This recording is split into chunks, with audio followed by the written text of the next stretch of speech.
Hello students, welcome to आंगन public school online teaching classes. आज मैं आपको लेक्चर 8 में एक्सरसाइज 2.1 के बाकी के प्रॉब्लम्स एक्सप्लेन करूंगी। लास्ट लेक्चर में मैंने आपको एक्सरसाइज 2.1 के क्वेश्चन नंबर 5 तक एक्सप्लेन किए थे। उसके नेक्स्ट मैं आज कंटिन्यू करने वाली हूँ।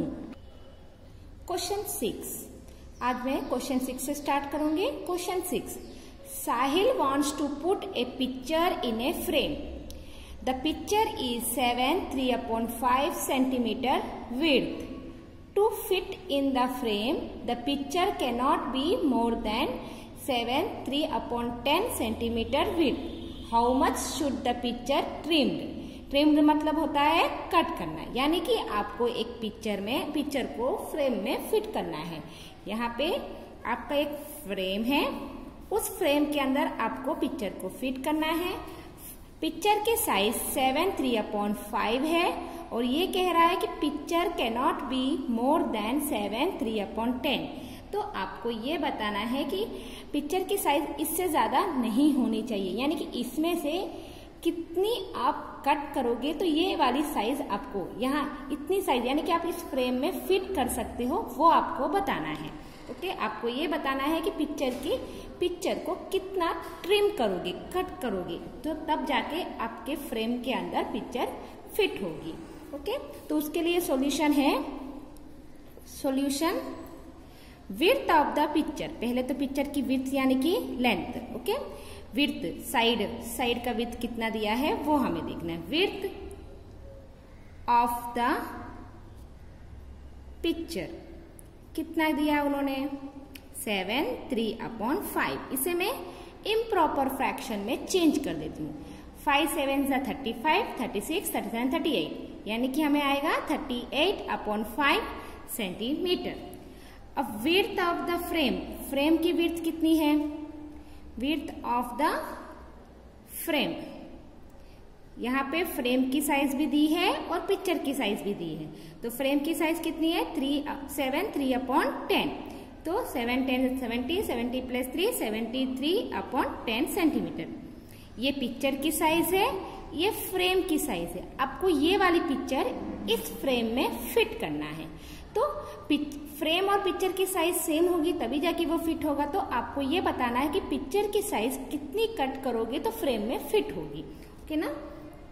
So therefore the picture has to fit in the frame, है ना। हमारा कंडीशन ये है कि पिक्चर को हमें फ्रेम में फिट करना है। So the width of the picture, अब इसके लिए हमें पिक्चर की विड्थ को कितना ट्रिम करना पड़ेगा वो हम फाइंड आउट करें। टू बी ट्रिम्ड मतलब कट करना। तो हम क्या करेंगे, पिक्चर की फ्रेम में से -73/10, पिक्चर को फ्रेम में से माइनस करेंगे तो कितना आएगा वो हम देखते हैं। अब देखिए इसकी एलसीएम निकालेंगे। देयरफॉर एलसीएम ऑफ 5, 10 तो कितना आएगा, 5 1 5 2 2 1 1, यानी कि 5 × 2 विच इज इक्वल टू 10, यानी कि इसे मुझे 10 में चेंज करने के लिए 2 से मल्टीप्लाई करना पड़ेगा। तो 38 × 2 हो जाएगा 76/10 माइनस 73/10। ओके, तो 76 माइनस 73/10, 76 माइनस 73 करेंगे तो 3/10 आएगा। ये क्या है, ये है size of the picture should be trimmed, मतलब इतनी पिक्चर को हमें ट्रिम करना है, कट करना है। हमारी पिक्चर की साइज कितनी है, 38/5, उसमें से मुझे 3/10 पिक्चर की साइज को कट करेंगे तब जाके हमें जो फ्रेम दिया है उस फ्रेम में वो पिक्चर सेट होगी। Therefore so the picture be trimmed in width by 3/10 centimeter. 3/10 centimeter width of picture should be trimmed. Okay. अब क्वेश्चन नंबर 7.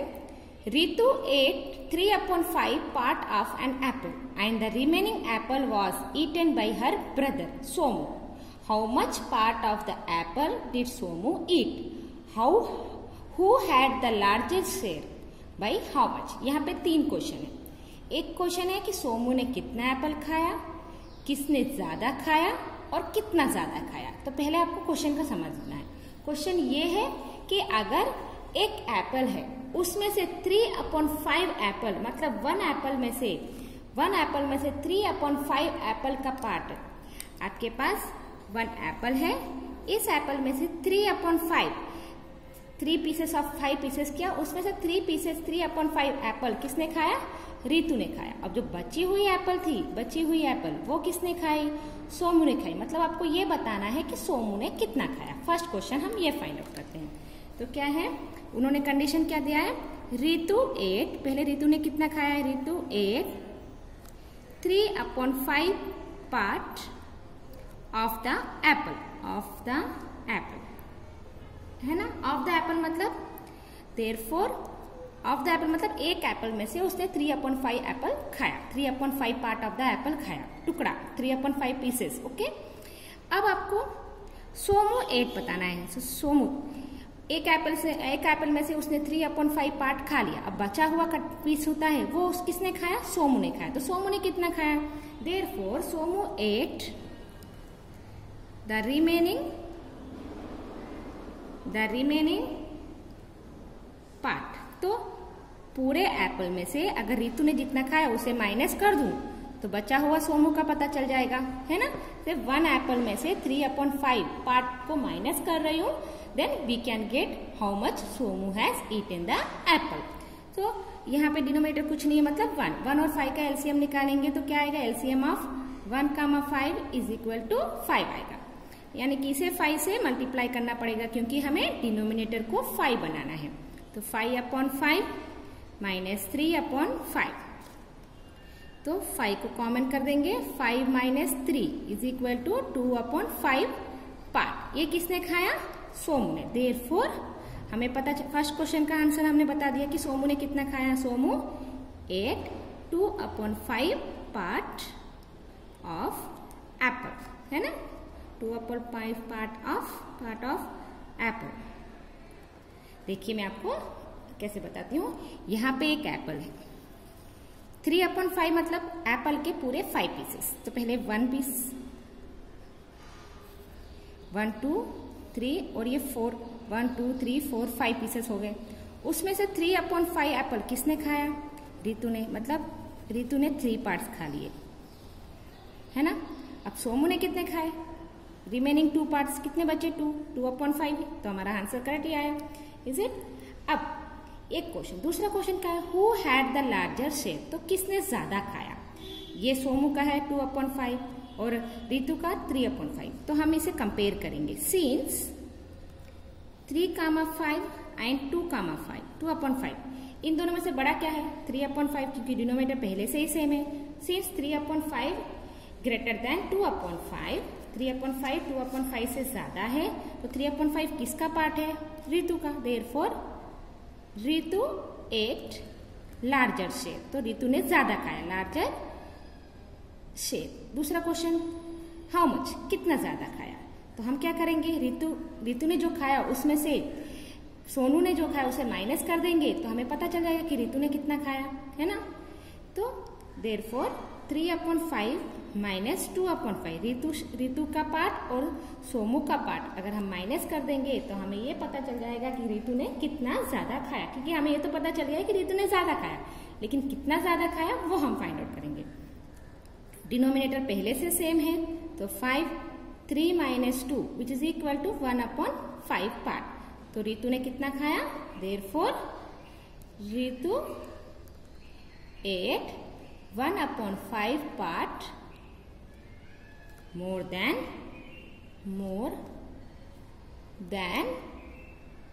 सोमू, है ना. सोमू से उसने 1/5 पार्ट ज्यादा खाया. ओके. देखिए पूरे एप्पल में से रितु ने 3/5 खाया, इसलिए मैंने 1 माइनस 3/5 किया. पूरे एप्पल में से खाया हुआ पार्ट को माइनस कर देंगे तो बचा हुआ पार्ट कितना है वो पता चल जाएगा। तो वो सोमू ने खाया। अब मैंने रितु का और सोमू का जो भी खाया पार्ट था उसे कंपेयर किया तो रितु का पार्ट ज्यादा है, इसलिए रितु एट लार्जर शेयर करके बोल सकते हैं। फिर कितना ज्यादा खाया तो रितु के पार्ट में से सोमू का पार्ट माइनस कर देंगे तो हमें पता चल जाएगा कि रितु ने कितना ज्यादा खाया। तो Ritu ate 1/5 part more than the Somu. Okay, next question number 8।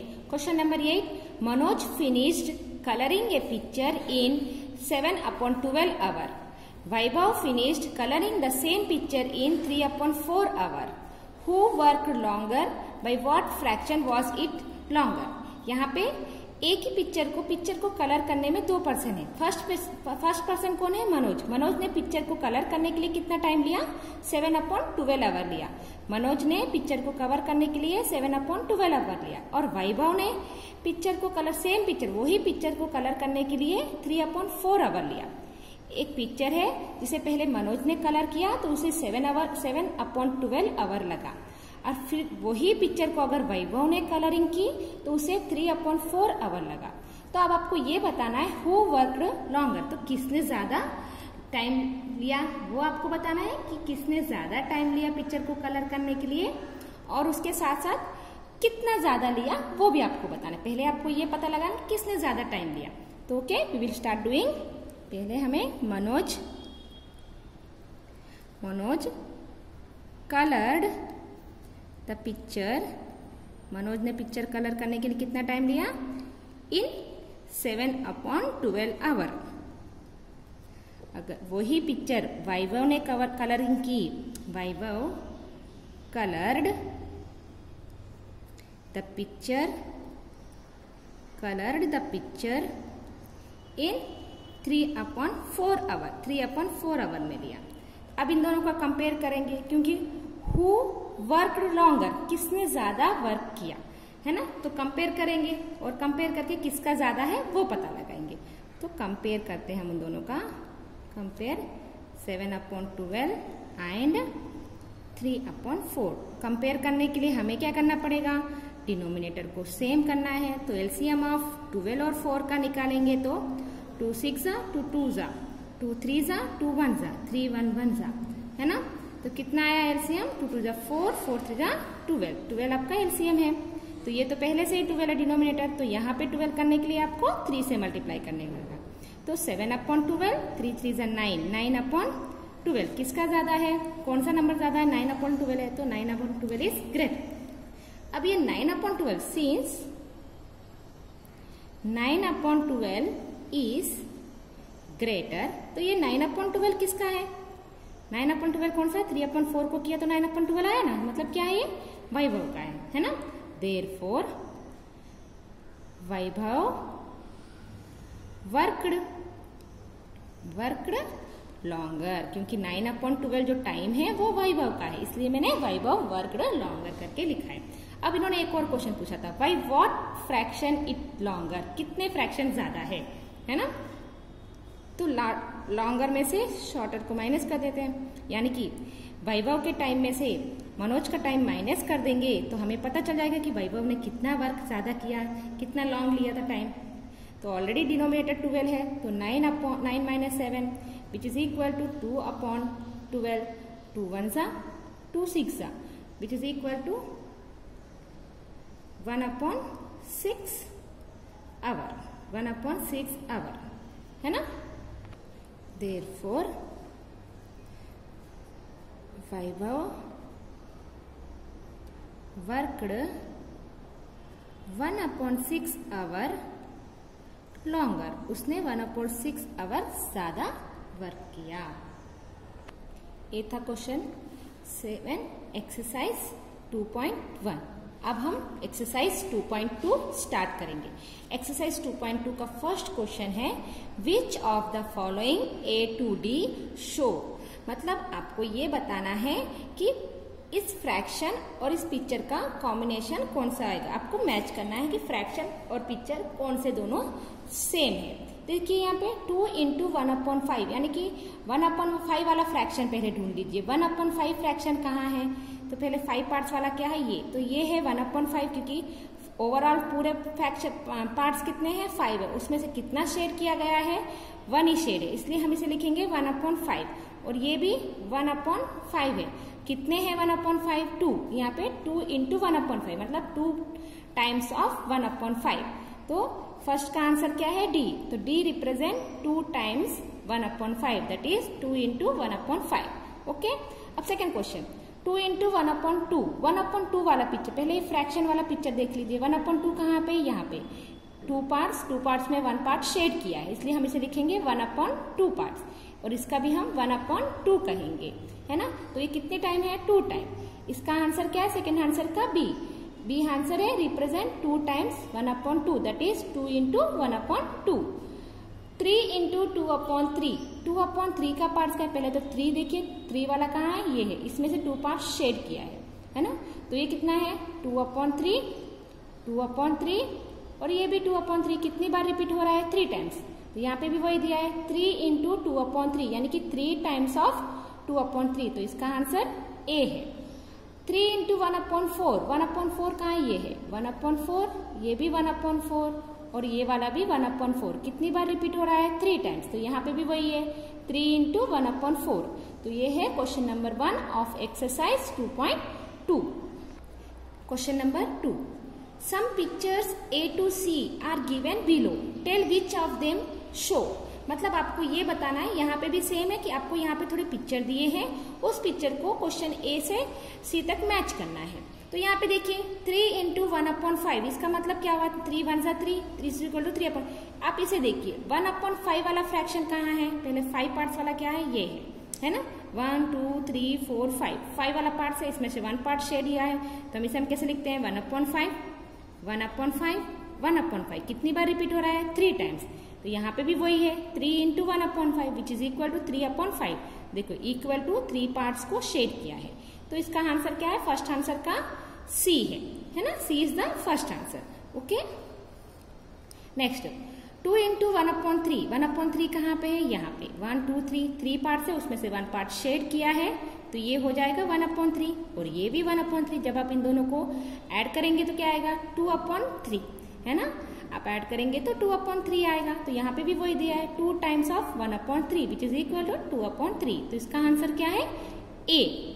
3 × 3/4 3/4 वाला पार्ट्स क्या है ये देखिए 1 2 3 4 पार्ट्स, उसमें से 1 2 3 पार्ट शेड किए हैं, सो 3/4 और ये भी 3/4 कितनी बार रिपीट हुआ है 3 टाइम्स, तो थर्ड का आंसर क्या है बी। ये है क्वेश्चन नंबर 2। आपको नंबर को और शेप पिक्चर्स को कॉम्बिनेशंस देखना है, उसके शेड्स को देखना है, उसके पार्ट्स देखना है, उसके बाद आपको उसे मैच करना है। ओके, क्वेश्चन 3 क्या है multiply and reduce to lowest form and convert into mixed fraction. आपको क्या कह रहा है कि आपको फ्रैक्शन नंबर जो भी आपको दिया है उसे मल्टीप्लाई कीजिए, फिर उसी को लोएस्ट फॉर्म में रिड्यूस कीजिए, यानी कि अगर कोई कैंसिलेशन ऐसा कुछ होता है तो उसको कैंसिल कीजिए और जो भी फ्रैक्शन आपको आता है उस फ्रैक्शन को मिक्स्ड फ्रैक्शन में चेंज कीजिए इफ पॉसिबल। अगर मिक्स्ड फ्रैक्शन में चेंज होता है तभी आपको करना है। तो मिक्स्ड फ्रैक्शन में चेंज करने के लिए कंडीशन क्या है कि डिनोमिनेटर न्यूमरेटर से छोटा होना चाहिए, तभी आप मिक्स्ड फ्रैक्शन में चेंज कर सकते हो। ओके, चलो हम स्टार्ट करते हैं क्वेश्चन नंबर 1। 7 × 3/5 इसका मतलब क्या है 7 के नीचे कोई नंबर नहीं है तो 1 आएगा।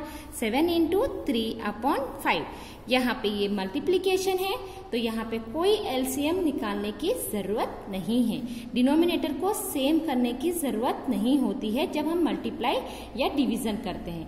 हमें सिर्फ एलसीएम सब्ट्रैक्शन और एडिशन में ही निकालना है क्योंकि हमें डिनोमिनेटर को सेम करना है। ओके, तो इसमें क्या करना है आपको न्यूमरेटर को न्यूमरेटर के साथ मल्टीप्लाई करना है, डिनोमिनेटर को डिनोमिनेटर के साथ मल्टीप्लाई करना है।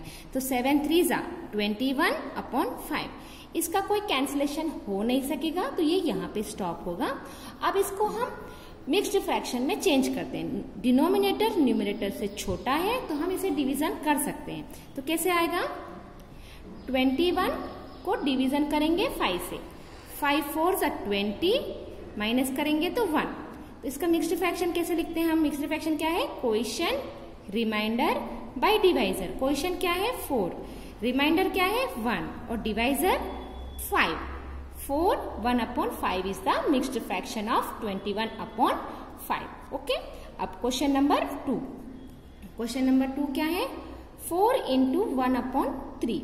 इसके भी यहाँ पे कोई नंबर नहीं दिया है तो 1 लगा लेते हैं। न्यूमरेटर को न्यूमरेटर के साथ मल्टीप्लाई कर दीजिए। 4 × 1 4, 1 × 3 3। यहाँ पे भी कोई आगे प्रोसेस नहीं होगा। अब इसे मिक्स्ड फ्रैक्शन में चेंज कर देते हैं। तो 4 को 3 से डिवीजन कर देते हैं क्योंकि डिनोमिनेटर छोटा है न्यूमरेटर से। तो 3 1 3, माइनस करेंगे तो 1। इसका क्वेश्चन क्या है, क्वेश्चन 1 है, रिमाइंडर भी 1 है और डिवाइजर 3। तो 1 1/3 is the mixed fraction of the given question. Okay, अब क्वेश्चन नंबर 7 करते हैं। बाकी के बीच वाले प्रॉब्लम्स आपको खुद से करने हैं। Question number 7, 11 × 4/7। यहाँ पे भी डिनोमिनेटर में 1 लगा लीजिए। तो न्यूमरेटर को न्यूमरेटर के साथ, डिनोमिनेटर को डिनोमिनेटर के साथ मल्टीप्लाई करना है। ओके, तो डिनोमिनेटर में क्या है, न्यूमरेटर क्या है 11 4 44, 1 7 7। अब इसे हम मिक्स्ड फ्रैक्शन में चेंज करेंगे क्योंकि आगे कोई कैंसिलेशन नहीं हो रहा है। तो 7 6 42, माइनस करेंगे तो 2 आएगा। इसका मिक्स्ड फ्रैक्शन क्या है, question remainder by divisor. 6 2/7 is the mixed fraction of the given question. Question number अब 8। क्वेश्चन नंबर 8 क्या है 20 × 4/5। इसे देखिए, आपको 20 के नीचे 1 तो लगा ही देंगे। अभी तक हमने क्या किया था, न्यूमरेटर को न्यूमरेटर के साथ मल्टीप्लाई कर दिया, डिनोमिनेटर को डिनोमिनेटर के साथ मल्टीप्लाई कर दिया। लेकिन इसे मत कीजिए। इसे आप क्या कीजिए, क्योंकि ये जो 20 है वो कंपोजिट नंबर है, यानी कि प्राइम, इसके फैक्टर्स, इसको हम एलसीएम करके स्प्लिट कर सकते हैं। 20 को हम एलसीएम करके स्प्लिट कर सकते हैं, 4 को भी एलसीएम करके स्प्लिट कर सकते हैं। क्योंकि अगर आप स्प्लिट करोगे तो आपको कैंसिल करने के लिए इजी होगा। तो मैं 20 को स्प्लिट करूंगी तो कैसे आएगा, 20 को 5 से ले लेते हैं, हमें यहाँ पे प्राइम नंबर ही लेना है। 5 4 20, 2 × 2। हम 20 को कैसे लिख सकते हैं, 5 × 2 × 2 इंटू 4 को भी लिखना चाहे तो लिख लीजिए 2 × 2/5। सेम नंबर को कट कर दीजिए। अब कितना बचा, 2 × 2 × 2 × 2 विच इज इक्वल टू 2 2 4, 4 2 8, 8 2 16। ये है आंसर। इसे हम मिक्स्ड फ्रैक्शन में चेंज नहीं कर सकते क्योंकि ये होल नंबर है, कोई फ्रैक्शन फॉर्म नहीं है। Okay, next question number 9। Question number 9 क्या है 13 × 1/3। यहाँ पे देखिए, कोई अगर 13 और 3 दोनों भी प्राइम नंबर है, इसलिए इसको कोई स्प्लिट करने की जरूरत नहीं पड़ेगी क्योंकि कोई कैंसिलेशन होने के चांसेस नहीं है। ओके, तो 13 1 13, 3 डिनोमिनेटर छोटा है तो हम इसकी एलसीएम, हम इसकी डिवीजन करके मिक्स्ड फ्रैक्शन में चेंज कर देते हैं। 3 4 12, 1, तो इसका क्या आएगा 4 1/3 is the mixed fraction of the given question. अब क्वेश्चन नंबर 10। क्वेश्चन नंबर 10 क्या है 15 × 3/5। ये है क्वेश्चन नंबर 10। अब 15 को पहले मैं स्प्लिट कर देती हूँ। इसे क्या लिख सकते हैं 3 × 5, 3 5 50 लिख सकती हूँ और इस 3 को वैसे की वैसे नीचे 5 1 5, 5 5 कट हो जाएगा, ऊपर क्या बचेगा 3 × 3 विच इज इक्वल टू 9। अब इसे हम मिक्स्ड फ्रैक्शन में चेंज नहीं करेंगे, इसे हम वैसे ही लिख देंगे। ओके, बीच बीच में आपके question number 3, question number 4, question number 6 आपको और क्वेश्चन नंबर 5 आपको अपने आप से सॉल्व करने हैं। ओके, आई होप आपको आज की क्लास समझ में आई हो। We will meet in the next class with the new questions. See you later, take care, bye.